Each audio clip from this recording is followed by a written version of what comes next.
Ipside, c'est un cabinet de propriété industrielle dont le nom est récent, mais dont l'expérience remonte à plus de 40 ans. Et cabinet de propriété industrielle et intellectuelle, ça veut dire qu'on s'occupe de tout ce qui est les créations intellectuelles de nos clients, à savoir les brevets, les marques, les modèles, les designs particuliers de leurs produits. Nos clients sont répartis dans tous les secteurs de l'économie. Ça va des personnes privées qui sont inventeurs, aux entreprises de type start-up et aux grands groupes. Pour les start-up en particulier, qui sont extrêmement fertiles en innovation et en création, on apporte tout le côté propriété industrielle auquel ils ne sont pas réellement confrontés en temps normal et pour lesquels ils ne sont pas formés, et on amène un conseil complet.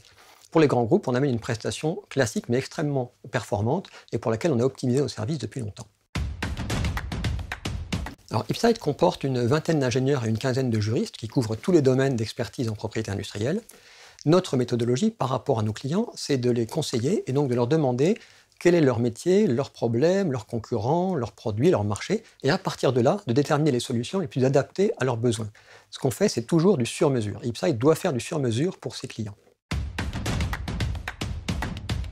Alors Ipside, pour bien protéger ses clients, doit leur fournir tous les services qui permettent que leurs innovations soient totalement protégées et donc beaucoup plus puissantes.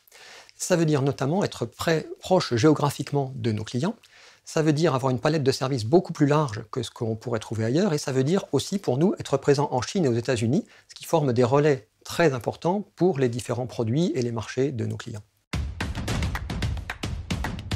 Pour mieux servir ses clients, Ipside doit suivre les grandes tendances sociétales telles que la globalisation et la digitalisation. En matière de globalisation, ça signifie l'ouverture de filiales dans des nouveaux pays, en particulier sur le continent asiatique. Et pour ce qui touche à la digitalisation de l'économie et du droit en particulier, ça signifie par exemple l'ouverture de plateformes pour obtenir plus de fluidité pour nos clients.